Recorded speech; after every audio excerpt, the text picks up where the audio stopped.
Buenas noches a todos. Un gusto que nos puedan acompañar. Mi nombre es Jocelyn Gamboa. Pues estoy laborando en la empresa Cuama como gerente de proyectos y como bien mencionó Junior, pues un poco el desarrollo de este curso tiene como objetivo brindarles ese conocimiento importante que se requiere para la aplicación de la debida diligencia. Hemos tenido la oportunidad de trabajar con entidades públicas y entidades privadas que definitivamente nos ayudan a poder abordar el requisito que nos pide la norma en el 8.2. Y vamos a ver más adelante que no solamente la norma ISO 37001, sino también hay un requisito legal asociado. ¿Ok? Entonces, bienvenidos a cada uno de ustedes. Un gusto que nos puedan acompañar. Así que vamos a dar inicio al curso del día de hoy, Gestión Eficiente de la Debida Diligencia. Pues básicamente soy Jocelyn Gamboa, ingeniera industrial de profesión. Cuento ya con más de 10 años de experiencia profesional, tanto en entidades públicas como privadas. Auditora líder, tanto en calidad, seguridad, medio ambiente, antisoborno, compliance, eficiencia energética, así como también en herramientas de mejora continua. ¿Okay? Nosotros somos Cuama. Cuama es una consultora que se dedica a la implementación, consultoría, asesoría y auditorías de sistemas de gestión de distintas normas ISO, así como también pues a la implementación de herramientas de mejora continua. ¿Okay? El contenido del día de hoy, pues tenemos 8 puntos importantes, las cuales he tratado de consolidar en esta presentación.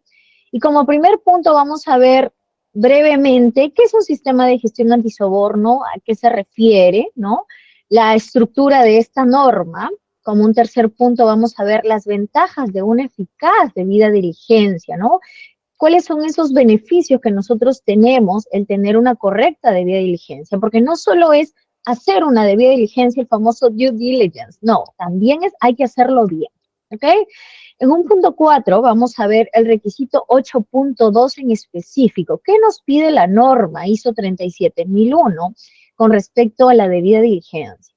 En un punto 5 vamos a ver a quiénes se le aplica la debida diligencia, porque hay 3 aspectos importantes y que muchas veces suele haber confusión, ¿no? Debida diligencia, la trabajamos y ya está. No, pero hay 3 puntos importantes a los cuales sí o sí tenemos que desarrollar la debida diligencia. Otro punto que vamos a ver es el requisito legal aplicable. Hay un requisito donde nos habla que debemos de desarrollar la debida diligencia. ¿Ok? En un punto 7 vamos a ver la evaluación de riesgos para la debida diligencia, porque esto definitivamente, Jocelyn, hablamos de debida diligencia, pero ¿qué tiene que ver con el riesgo? Lo que pasa es que yo tengo que evaluar el riesgo para poder determinar la debida diligencia, ¿no? Y esto está ligado completamente, ¿ok? Y en un punto 8 vamos a ver cómo se puede implementar esta debida diligencia. He tratado de consolidar ciertos ejemplos para que ustedes puedan tener un alcance mucho mayor y que puedan pues incorporarlo y adoptarlos de acuerdo a la organización en la que ustedes laboran. ¿Ok? Entonces, ese es el contenido del día de hoy, el cual quiero compartir con ustedes, así que vamos a dar inicio.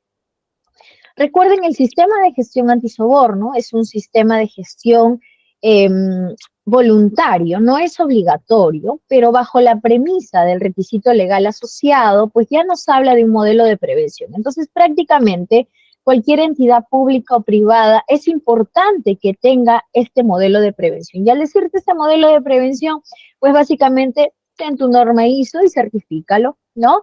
Entonces, este sistema de gestión antisoborno básicamente se encarga de verificar el cumplimiento de controles para evitar que riesgos de soborno se materialicen dentro de la organización. Como siempre lo vengo diciendo, básicamente generar esos candados, generar por ahí esas puertas para evitar de que el soborno se haga realidad dentro de la organización. Para eso hay que considerar ciertos aspectos, como por ejemplo las leyes. Seguramente muchos de ustedes como organización tienen códigos de ética, códigos de conducta, también respetan los códigos de industria, tienen también las normas de buena gobernanza y las normas de por sí que como organización lo vamos trabajando desde que se empezó en las actividades en la empresa. Entonces son estos puntos los que nos llevan a nosotros a decir, ok, estos son los riesgos de soborno, estos son la evaluación que tengo que hacer y estos son los controles para evitar que esto se materialice dentro de mi organización. Sabemos la situación actual en la que está pasando no solamente en nuestro país, sino también a nivel mundial, ¿no es cierto? Entonces esta norma ayuda mucho a poder generar ese granito de arena y evitar que situaciones de corrupción pues se hagan realidad, se estén aterrizando, ¿ok? Entonces es importante que podamos tener en cuenta ello. Como un siguiente punto, recuerden que el sistema de gestión antisoborno basado en la norma ISO 37001 tiene cierta terminología. Esa terminología es importante recalcarla porque hay una palabrita súper resaltante, la cual es la debe.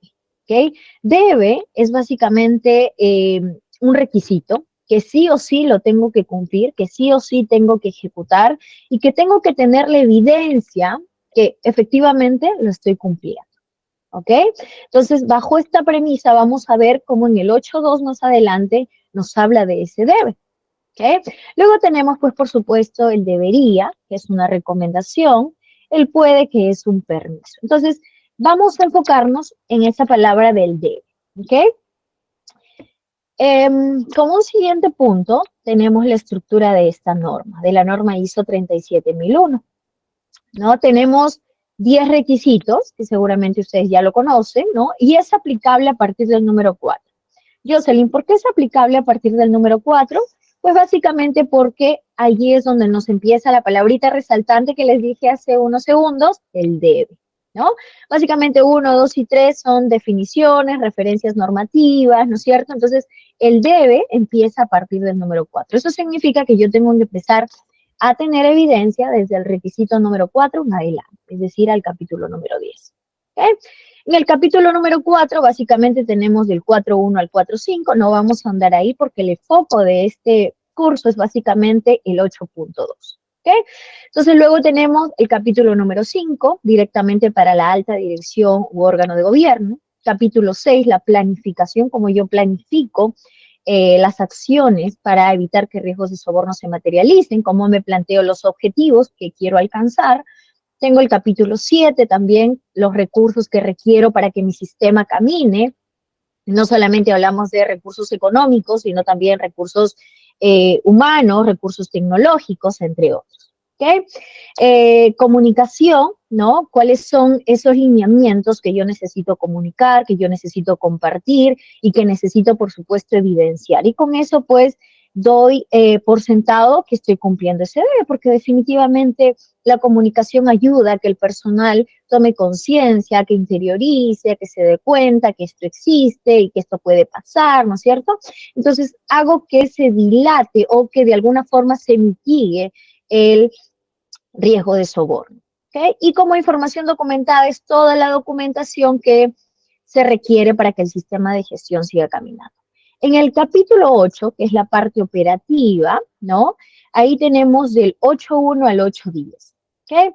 Del 8.1 básicamente nos habla de la planificación y control operacional, donde yo planifico, ¿no? Cuáles son las características de las actividades e implemento controles. Y en el 8.2, si se dan cuenta, es donde nos habla de la debida diligencia. ¿Okay?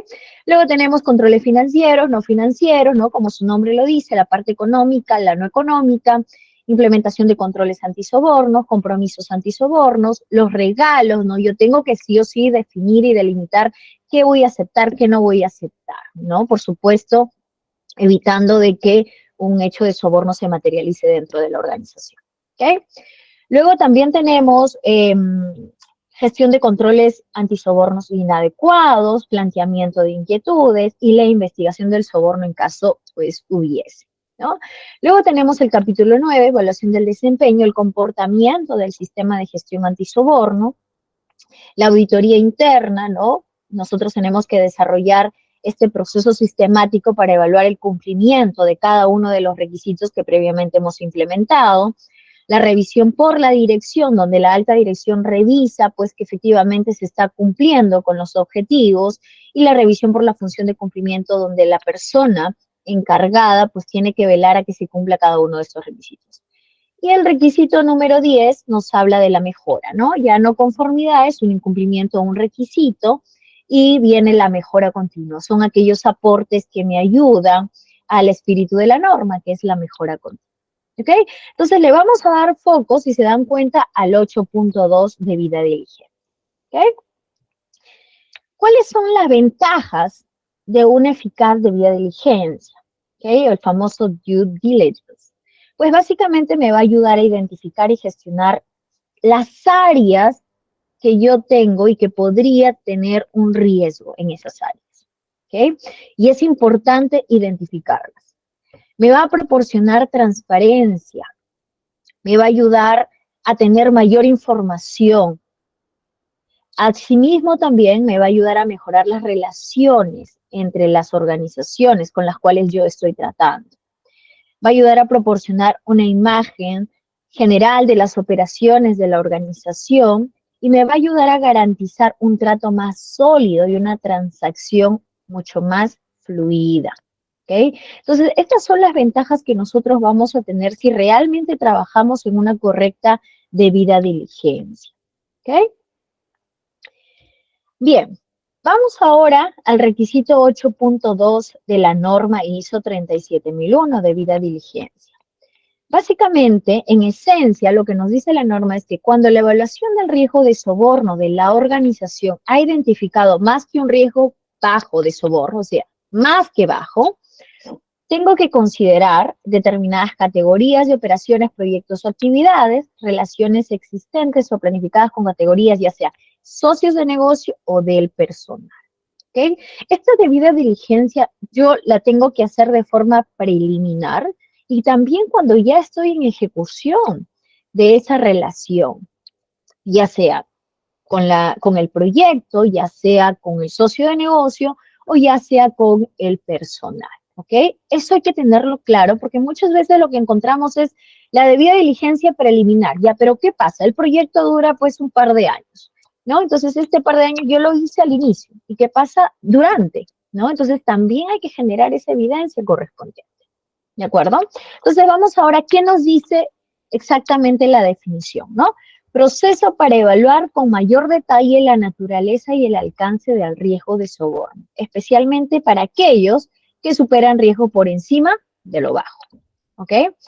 ¿Qué nos dice textualmente el requisito? Nos dice, la organización debe, si se dan cuenta, habíamos hablado de la terminología debe. Esta terminología nos dice, sí o sí, tienes que evaluar la naturaleza y el alcance del riesgo de soborno en relación a 3 puntos importantes. ¿Se acuerdan que les había dicho 3 puntos importantes? Ya. Uno es en relación a transacción, proyecto o actividad. Ojo, proyecto, transacción o actividad. 2, socios de negocio. Y 3, personal. Jocelyn, ¿quién es un socio de negocio? Un socio de negocio es la persona o grupo de personas en las cuales yo tengo alguna relación contractual, alguna relación comercial, donde hay dinero de por medio. ¿Ok? Eso es un socio de negocio. Y el personal se refiere pues a los colaboradores, a los empleados. ¿Ok? Entonces ya nos habla de 3 puntos importantes de debida diligencia. Esta evaluación debe, fíjense aquí, nos habla de un segundo debe, o sea, siguiente evidencia, incluir cualquier debida diligencia necesaria para evaluar el riesgo de soborno. ¿Okay? O sea, yo tengo que evaluar ese riesgo de soborno para decir, ok, esta es la debida diligencia que tengo que hacer. ¿Okay? Y esta debida diligencia tiene que actualizarse con una frecuencia definida. He encontrado muchas veces que colocan en su manual, lo actualizamos en una frecuencia definida. Una frecuencia definida es una palabra muy grande, una palabra muy subjetiva. Entonces, yo lo que tengo que hacer es detallar, ¿no? La voy a revisar una vez al año, cada 6 meses, cada año y medio, ¿no? Entonces, esa es la periodicidad, esa es la frecuencia que yo tengo que determinar. ¿Qué es lo que voy a hacer para 3 puntos importantes? De nuevo, transacciones, proyectos o actividad, socios de negocio y el personal. ¿Okay? ¿A quiénes se aplica la debida diligencia? ¿No? Generalmente, como habíamos hablado, es proyecto, transacciones, actividad, socios de negocio y colaboradores. Socios de negocio tenemos a los proveedores, tenemos a los clientes, tenemos a consultores, ¿no? A quienes contratamos para que hagan algún servicio tercero, a la parte interna, que son los empleados, a los socios comerciales y a los accionistas, ¿no? Entonces, aquí de alguna forma tenemos a el alcance que deberíamos de tomar en cuenta para el desarrollo de la debida diligencia, ¿sí? Muy bien. Vamos ahora al requisito legal aplicable. Tenemos, y seguramente muchos de ustedes han escuchado, la ley 3424, la ley que regula la responsabilidad administrativa de las personas jurídicas. Esta ley ha venido teniendo modificatorias, tiene reglamentos también que han sido modificados, pero en esencia esta ley nos habla de que debemos de tener un modelo de prevención. Este modelo de prevención es aplicable, como el nombre lo dice, a cualquier persona jurídica. Entonces, sí o sí tenemos que implementar prácticamente un sistema de gestión antisoborno. Entonces, en esta ley nos habla de la debida diligencia. En el requisito punto 8 de esta ley nos dice, debida diligencia, proceso a través del cual la persona jurídica identifica y evalúa con detalle la naturaleza y alcance de los riesgos de delitos en el marco de su actividad, la cual permite la toma de decisiones informadas con la finalidad de ¿qué cosa? Prevenir o mitigar el riesgo de la comisión de delitos. Aquí no solamente habla de un solo delito, como es la norma ISO 37001, habla de más delitos, ¿ok? Porque esta ley es mucho más amplia, ¿no? Pero si se dan cuenta, la finalidad es la misma en esencia, prevenir o mitigar el riesgo de un delito que la ISO 37 nos habla, el delito del soborno. ¿Ok? Y nos habla también de estos 3 puntos importantes. Transacciones comerciales, proyectos, actividades, socios de negocio, socios comercial y el personal. ¿Se dan cuenta? ¿Se dan cuenta cómo hace match exactamente con lo que le dice la norma? Y el artículo 25 nos dice, la persona jurídica implementa un procedimiento de debida diligencia como un control específico adicional a otros ya implementados sobre operaciones, proyectos, actividades, socios comerciales o incluso el personal a fin de evaluar con mayor profundidad el alcance, la escala y la naturaleza de los riesgos inherentes o residuales. Entonces, prácticamente lo que me está diciendo, hace ese proceso de evaluación para estos 3 puntos importantes. Si se dan cuenta, sí o sí lo tenemos que ejecutar. ¿Ok? ¿Cómo, Jocelyn, es que puedo implementar? ¿Cómo abordo esa debida diligencia? No es una palabra, digamos, entre comillas, algo nuevo para muchos, ¿no? Entonces, lo que yo primero tengo que hacer es delimitar mi alcance, ¿no? ¿Cuál es ese alcance? ¿Cuál es la naturaleza en la cual yo voy a implementar mi sistema de gestión? Y que, por supuesto, en base a ese alcance yo voy a poder evaluar los riesgos como un siguiente punto para con ello determinar, voy a realizar esta debida diligencia para que yo pueda mitigar esos riesgos. Con estos pasos, lo que voy a hacer es evitar, eliminar o mitigar los riesgos de soborno dentro de la organización. Ahora, por supuesto, el hecho de que yo implemente una ISO 37001 me da las herramientas para yo poder también implementar otros delitos, ¿no? No solamente el de soborno. ¿Ok? Entonces, esa es la secuencia. Primero determinamos el alcance y la naturaleza, evaluamos los riesgos, determinamos qué debida diligencia le corresponde a cada uno de ellos, en base, por supuesto, a los recursos que yo tenga como organización, y con ello, pues, empiezo a mitigar esos riesgos. ¿Ok? Bien, la evaluación de riesgos para la debida diligencia, y he querido disgregarlos, ¿no? De acuerdo a cada punto que hemos revisado, que son 3. Para transacciones, proyectos o actividad, a modo de ejemplo, ¿no? Podemos tener, digamos, una secuencia de aspectos donde yo pueda determinar cuál es el nivel de criticidad, porque se acuerdan que la debida diligencia nos dice para aquellos que representan un riesgo por encima de lo bajo. Eso quiere decir que yo primero tengo que evaluar para ver cuáles de ellos representan un riesgo por encima de lo bajo. Imagínense, tengo 5 riesgos, de los cuales 2 solamente representan un riesgo por encima de lo bajo, entonces a estos le voy a poner un foco de debida diligencia especial y a los otros otra debida diligencia, o puede ser la misma en menos profundidad. ¿Ok? Entonces, puede ser entonces el nombre de la organización, el RUC, la operación o el proyecto, la actividad en específica que estoy trabajando, las fechas en las cuales estoy empezando, el riesgo estimado, que puede ser también en base a mi 4.5, a la evaluación de riesgo, donde yo preliminarmente lo he trabajado.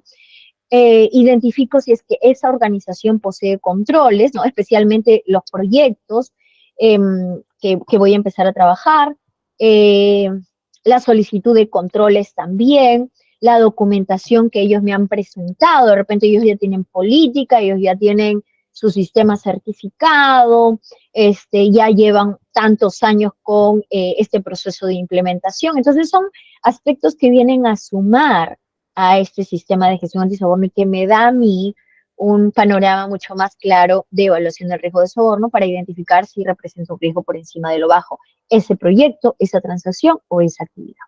¿Ok? Y con eso, pues yo, en base a valoraciones cuantitativas, puedo determinar si es que es alto, medio o bajo. Jocelyn, ¿qué pasa? Si es alto, pues definitivamente tendría que considerar, como ya bien he mencionado, la debida diligencia aplicable para atacar ese nivel alto. Si tengo en medio 3 controles, entonces en alto tengo que implementar de 5 a más, por decirlo así, ¿no? Entonces, esta es más o menos la secuencia que yo tengo que seguir, ¿de acuerdo?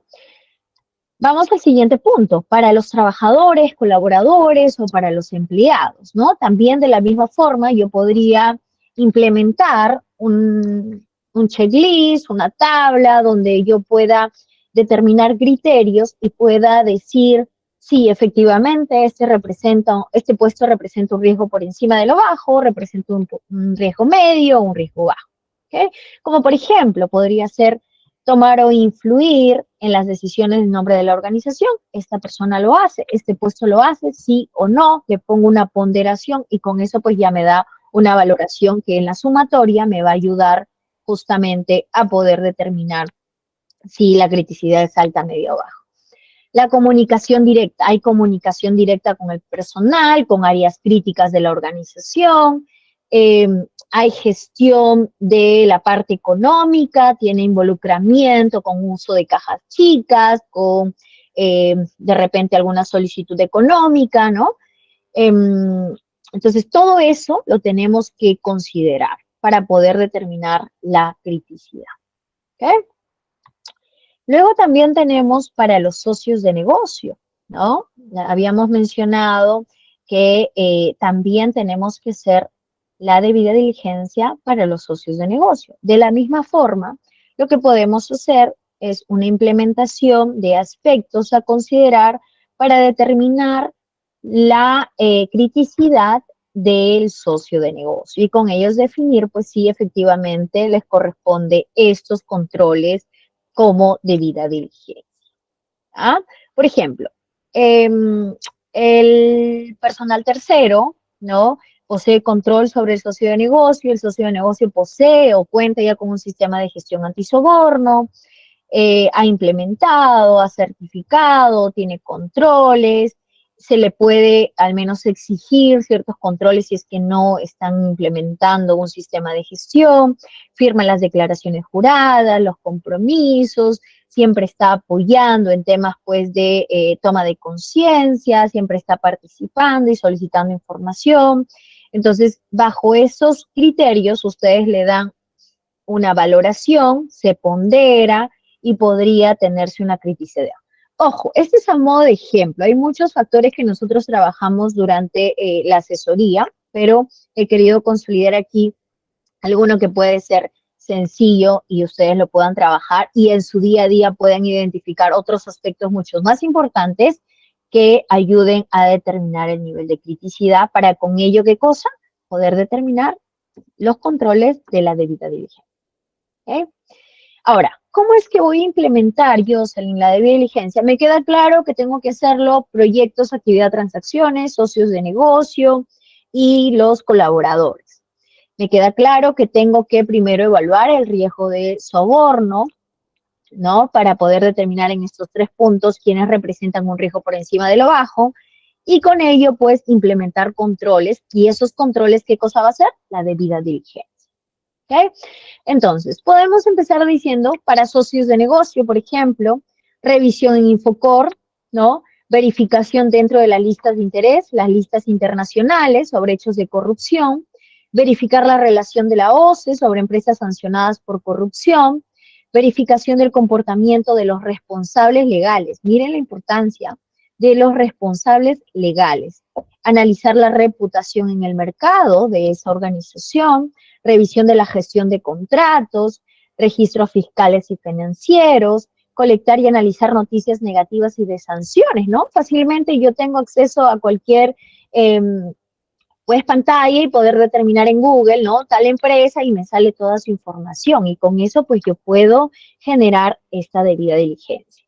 Ahora, va a determinar, no todos los puntos, ¿no? O pueden ser muchos más también, va a depender de los recursos que se tengan, del alcance y de la naturaleza, ¿ah? De la organización. Eso es importante. Entonces, esto a modo de ejemplo para que ustedes puedan tener claro cómo es que yo podría generar esa evidencia, ¿ok? Entonces, una vez que yo determino estos son los puntos, yo tengo que empezar a recolectar esa información y tenerlo debidamente documentado para que cuando a mí me pidan para tomar una decisión o ya sea en un proceso de auditoría, yo ya lo tengo, ¿ok? Y eso es importante porque se acuerdan que va ligado ¿a dónde? A un requisito legal, ¿ok? Muy bien, eso es con lo que respecta a socios de negocio. Luego tenemos cómo se puede implementar la debida diligencia para proyectos, actividades o transacciones, ¿ok? Ojo, nos dice el O. Muchas veces nosotros queremos hacer proyectos, luego para actividades o transacciones. Si yo tengo los tres, perfecto, tendría que hacerlo los tres. Pero si no, pues a la que me corresponde. Por eso siempre menciono de acuerdo a la naturaleza de la organización, ¿ok? Y podríamos considerar la investigación de las empresas participantes en el proyecto, por ejemplo, el nivel reputacional de la organización, colectar información de los gerentes, de la alta dirección, ¿no? Quién está involucrado en ese proyecto, información de los líderes responsables, ¿no? No solamente de la gerencia, sino también los gerentes operativos, ¿no? Porque muchas veces no solamente se ve al alto nivel, sino también suele pasar en los jefes o en los gerentes operativos, ¿no? Entonces, sería bueno ese análisis también. Firmas de los compromisos participantes en los proyectos, ¿no? Si yo identifico, pues, cierta, digamos, en la evaluación del riesgo de soborno, pues un ponderado entre medio y alto, pues lo que tendría que hacer es justamente poder enviarles esos compromisos que previamente, y no sé si se acuerdan a los que nos han acompañado en las capacitaciones de implementación de la ISO 37, tenemos el 8.6, donde nos habla de compromisos antisoborno, ¿no? Entonces, ese es justamente un control que podría formar parte de tu debida diligencia, que ojo, no es el único, como ya les he mencionado en distintos ejemplos, pero sí nos ayudan a sumar y a aumentar y a potenciar, pues, estos controles de debida diligencia, ¿ok? Entonces, eso con lo que respecta a proyectos, actividades o transacciones, ¿ok? Ahora, con lo que respecta a empleados o colaboradores, por ejemplo, podríamos considerar la revisión de antecedentes policiales, antecedentes penales, incluso algunas organizaciones consideran hasta antecedentes judiciales, ¿no? Pero eso va a depender nuevamente del alcance y la naturaleza de la organización. La revisión del historial crediticio, las firmas de las declaraciones juradas de parentesco e incompatibilidad, declaraciones de cumplimiento de lineamientos internos, tales como código de ética, código de conducta, manuales u otros, declaraciones de confidencialidad o el comportamiento. Esto es muy importante, ¿no? Muchas veces no nos damos cuenta, pero también recursos humanos hace como un control de debida diligencia la verificación del comportamiento de redes sociales, ¿no? Es muy importante para tomar una decisión de contratación. Entonces, también les da una idea para poder definir si es que lo contratan o si es que mantienen también pues ese compromiso de contratación, porque si yo tengo a una persona pues que definitivamente que tiene un comportamiento un poco extraño en temas de hechos de soborno, entonces ya a mí me da una vista para poder tomar las decisiones posteriores y esto ya va de la mano con otro requisito, ¿no? Entonces es importante que podamos considerar estos aspectos para la debida diligencia en relación a los colaboradores, ¿sí? Bien, ya estamos casi llegando a la parte final para que con esto ustedes puedan tener claro qué es una debida diligencia y pasamos también a la sección de preguntas. Entonces, las recomendaciones que les puedo dar desde mi punto de vista, desde la experiencia del equipo Cuama, es que sí o sí tengan determinado el alcance, tengan determinado el enfoque de la debida diligencia. Muchas veces queremos hacer muchos controles de la debida diligencia, pero no tenemos los recursos. Me ha tocado organizaciones que incluso hasta quieren implementar software, quieren pagar a otra organización, que las hay, para que te entreguen todo un legajo importante y que definitivamente te ayude y te suma a tu sistema de gestión antisoborno. Pero cuando no tienes recursos, entonces solamente lo plasmamos en el papel, como auditor voy, te pido la evidencia y no la tienes. Entonces, ¿eso qué cosa es? Un incumplimiento. ¿Ok? Entonces hay que delimitar bien, hay que aterrizar bien los recursos. Ahora también, no es que Jocelyn, yo no tengo los recursos, así que ni siquiera voy a pedir antecedentes. Ok, pero tiene que haber alguna vía en la cual tengas alguna información que te ayude a tomar la decisión de contratación y de mantenimiento de esa persona porque representa un riesgo por encima de lo bajo, un puesto que tiene un riesgo por encima de lo bajo. ¿Ok? Entonces es importantísimo que nosotros podamos delimitar el alcance. ¿Sí? Implementar un proceso basado en el riesgo. Ya hay que tener en cuenta los recursos físicos, económicos y humanos para cumplir con las expectativas de los marcos legales. ¿Ok? Ya como le hemos mencionado, está la ley 3424, sus modificatorias, donde prácticamente nos obligan a tener un modelo de prevención. Si no lo tenemos, entramos a un proceso sancionador si es que yo me he visto incurrido en un hecho de soborno o de algún delito de corrupción dentro de mi organización. Entonces es importante que cada organización tome en cuenta e interiorice para la implementación correspondiente. ¿Sí? Y asimismo también brindar la toma de conciencia a todo nivel, con el objetivo básicamente de que involucremos a cada dueño de proceso para la realización eficiente de la debida diligencia. ¿Okay? Como ya hemos visto, hay 3 puntos importantes de la debida diligencia.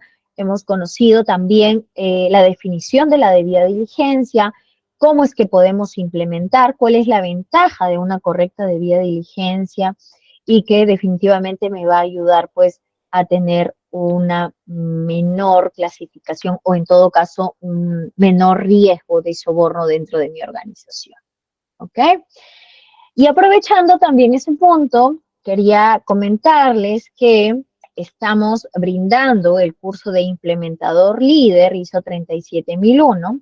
Básicamente es donde estaremos explicando a detalle cada uno de los requisitos de esta norma, dando ejemplos, un poco aterrizando a cada organización cuáles son los controles que se deberían de considerar, brindándoles también herramientas para que ustedes puedan adoptarlos y poder implementar dentro de su sistema de gestión. Hablamos de un toolkit donde les va a ser de mucha ayuda para este proceso de implementación. Entonces, los beneficios que se están teniendo es el toolkit que les había mencionado, doble certificación, mentoría en vivo, clases en vivo, el curso talleres teórico práctico, más las normas. Entonces, aquí hay un descuento súper especial y aquí voy a...